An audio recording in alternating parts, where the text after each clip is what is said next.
Praise the lord. అందరికీ వందనాలు. ఈరోజు దేవుని వాక్యం అనే కార్యక్రమానికి మీకు అందరికీ ఆహ్వానం తెలియచేస్తున్నాను. నేటి దినం మూల వాక్యముగా యెషయా ప్రవచన గ్రంథం 61వ అధ్యాయము 7వ వచనాన్ని చదువుకుందాం. నీ అవమానమునకు ప్రతిగా రెట్టింపు ఘనత నొందుదురు, నిందకు ప్రతిగా తాము పొందిన భాగము అనుభవించి వారు సంతోషింతురు.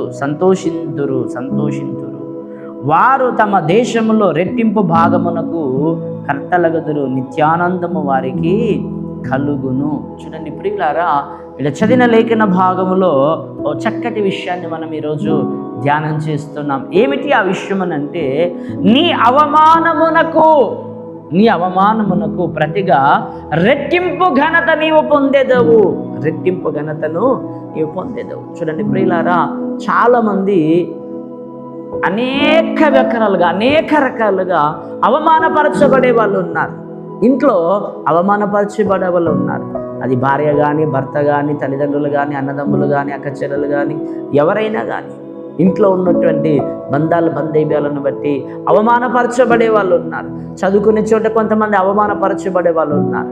చదువుకునే చోట చెప్పింది అర్థం కాక అవమానపడే వాళ్ళు ఉన్నారు. చెప్పింది విని ఫెయిల్ అయిపోయి అవమానపరచబడే వాళ్ళు ఉన్నారు. చదువుకున్న ఉద్యోగాలు లేక అవమానపరచబడే వాళ్ళు ఉన్నారు. అప్పులతో అవమానాలతో పడే వాళ్ళు ఉన్నారు. అనారోగ్యంతో అవమానపడే వాళ్ళు ఉన్నారు. చెప్పుకోలేనటువంటి బాధల చేత, చెప్పుకోలేనటువంటి నీచమైన కార్యాలను బట్టి రకరకాలుగా మనుషులు అవమానపరచబడుతున్నారు. ఇది సహజంగా మనమందరము చూస్తూ ఉన్నాం, వింటూ ఉన్నాం, మన జీవితాల్లో జరుగుతూ ఉన్నాయి. దేవునికి మహిమ కలుగును గాక. దేవునికి స్తోత్రం. చూడండి ప్రియులారా, ఈ నేటి ఉదయకాల సమయమందు నీవు లేక నేను లేక మనము ఏ విషయాలలో అవమానపరచబడుతున్నామో ఆ అవమానం కొట్టివేయబడాలా, అవమానం తొలగించి వేయబడాలా. చూడండి ప్రియులారా, అవమానము అంటే ఒక చిన్న ఉదాహరణ నేను చెప్తాను. చూడండి, ఏమిటి ఆ అవమానము?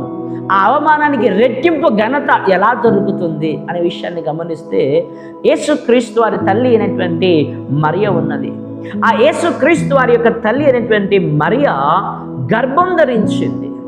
గర్భం ధరించినప్పుడు ఇంటిలో వాళ్ళు కానీ, బయట వాళ్ళు కానీ, ఆ ప్రాంత ప్రజలందరూ కానీ ఆ వార్తని విన్నప్పుడు ఆ అవమానం ఎలా ఉంటుందో ఒకసారి మిమ్మల్ని మీరే ఆలోచించండి. ఆ అవమానం ఎలా ఉంటుందో ఒకసారి మిమ్మల్ని మీరే పరిశీలన చేసుకోండి. చూడండి ప్రియులారా, ఆ అవమానానికి ఆమె తల ఎవరికి చూపించలేదు. కానీ పరిశుద్ధ గ్రంథంలో గమనిస్తే ఆమె తల ఎత్తుకొని బ్రతికింది. ఈ లోక నిందలకు, అవమానాలకు మరియ వెనకదీస్తే యేసుకు తల్లి అయ్యేది కాదు, ఆమె ఇంతగా కొనియాడబడేది కాదు. చూడండి ప్రియులారా, అనేక దేశాల్లో, ప్రపంచాలలో ఆ యేసుక్రీస్తు వారి యొక్క తల్లి ఈమె ఒక దేవత అని ఆమె పేరు మీద మందిరాలు కట్టే వాళ్ళు ఉన్నారు. ఆమె పేరు మీద పెద్ద పెద్ద ట్రస్టులు ఉన్నాయి, అనాథాశ్రయాలు ఉన్నాయి, హాస్పిటల్స్ ఉన్నాయి. ఆమె పేరు మీద ఎన్నో కార్యక్రమాలు చేసే వాళ్ళు ఉన్నారు. ఏదేమైనప్పటికీ ప్రియులారా, ఎందుకు ఈ మాట జ్ఞాపకం చేస్తున్నానంటే, ఒక్క వంతు నింద ఉన్నది, దాని తర్వాత 99 వంతులుగా నీకు అవమానానికి రెట్టింపు ఘనతలు ఉన్నాయనే విషయాన్ని ఇక్కడ మనం చూస్తున్నాం. 100% మాత్రమే అవమానం. ఈరోజు ఈ దినమున్న, ఈ ఉదయకాల సమయమున్న వాక్యం వింటున్నటువంటి ప్రియ సహోదర సహోదరి, నీ జీవితంలో, నీ బ్రతుకుల్లో ఏ అవమానాలైతే ఉన్నాయో, ఏ నిందలైతే ఉన్నాయో, ఏ సమస్యలైతే ఉన్నాయో, వాటన్నిటి నుంచి ఈరోజు నీకు విడుదల కావాలని కోరుకుంటున్నట్లయితే ఆత్మదేవుడు నీకు తెలియజేస్తున్న మాటలు నువ్వు అంగీకరించగలుగుతావా? ఆత్మదేవుడు తెలియజేస్తున్న మాటలు నువ్వు వినగలుగుతావా? నువ్వు అంగీకరించగలిగినట్లయితే, నువ్వు వినగలిగినట్లయితే ఈ వర్తమానము నీ బ్రతుకుని మార్చివేస్తుంది. ఈ వాక్యము నీ జీవితాన్ని మార్చివేస్తుంది. ఎందుకంటే ఇక్కడ లేఖనం సెలవిస్తుంది. చూడండి, మీ అవమానమునకు ప్రతిగా రెట్టింపు ఘనత నేను కలగజేసేదని. రెట్టింపు ఘనత మీరు పొందుకుంటారు. అవును ప్రియులారా, ఎన్నో రకాల అవమానాలు పరచబడుతున్నావు. ఎన్ని రకముల నువ్వు అవమానపరచబడుతున్నావో అవన్నీ నీ జీవితంలో నుంచి వెలివేయబడాలంటే, తొలగిపోవాలనంటే నువ్వు కొన్ని చిన్న కార్యక్రమాలు చేయాలి.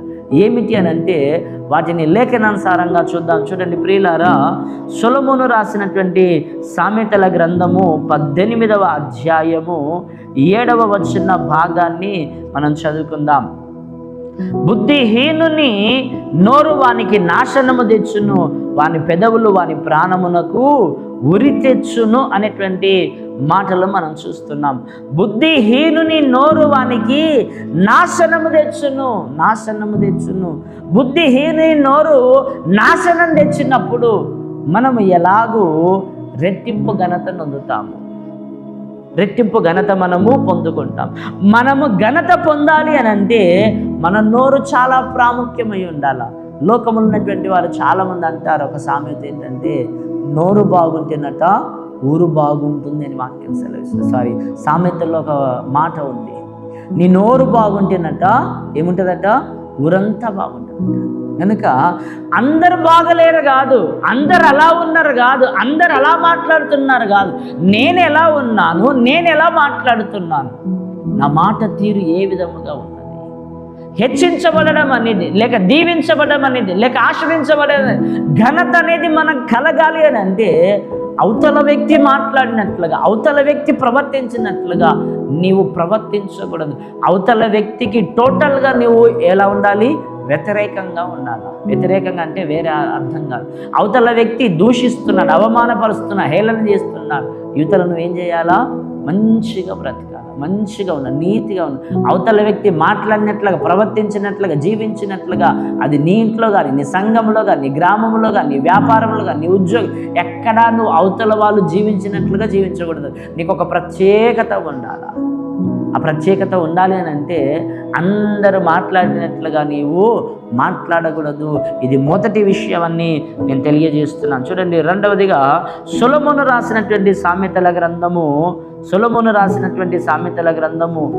20వ అధ్యాయము 3వ వచనాన్ని చదువుకుందాం.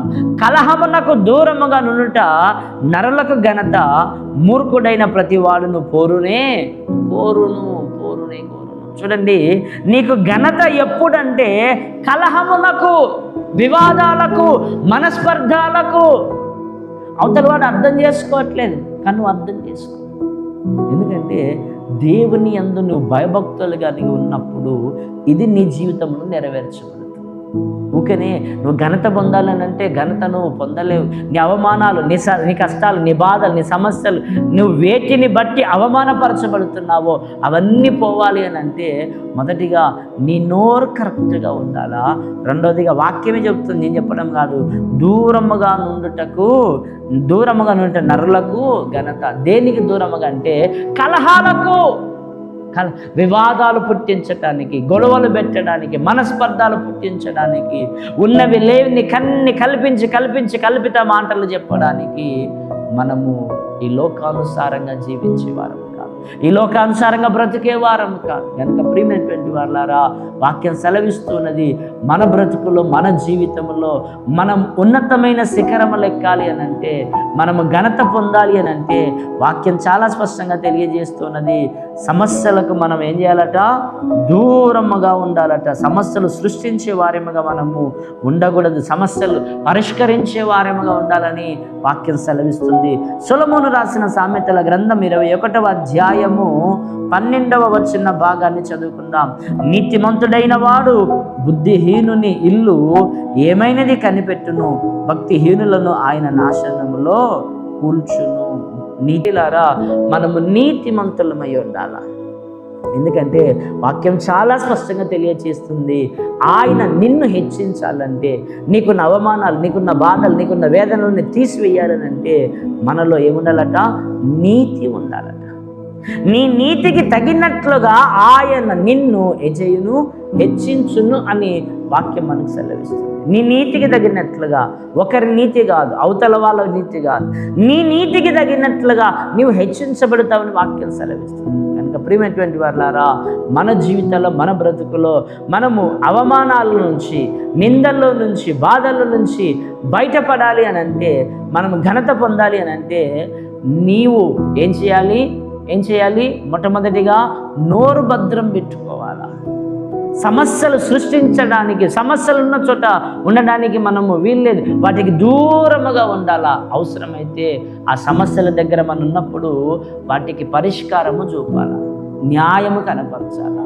అది దేవుడు కోరుకుంటున్నాడు, దేవుడు తెలియజేస్తున్నాడు. అలా ఉన్నప్పుడు నీవు ఘనపరచబడతావు, నీ అవమానములన్నీ కూడా కొట్టివేయబడతాయి. నీలో నీతి ఉన్నప్పుడు ఆ నీతి నిన్ను ఉన్నతమైన శిఖరము ఎక్కిస్తుంది.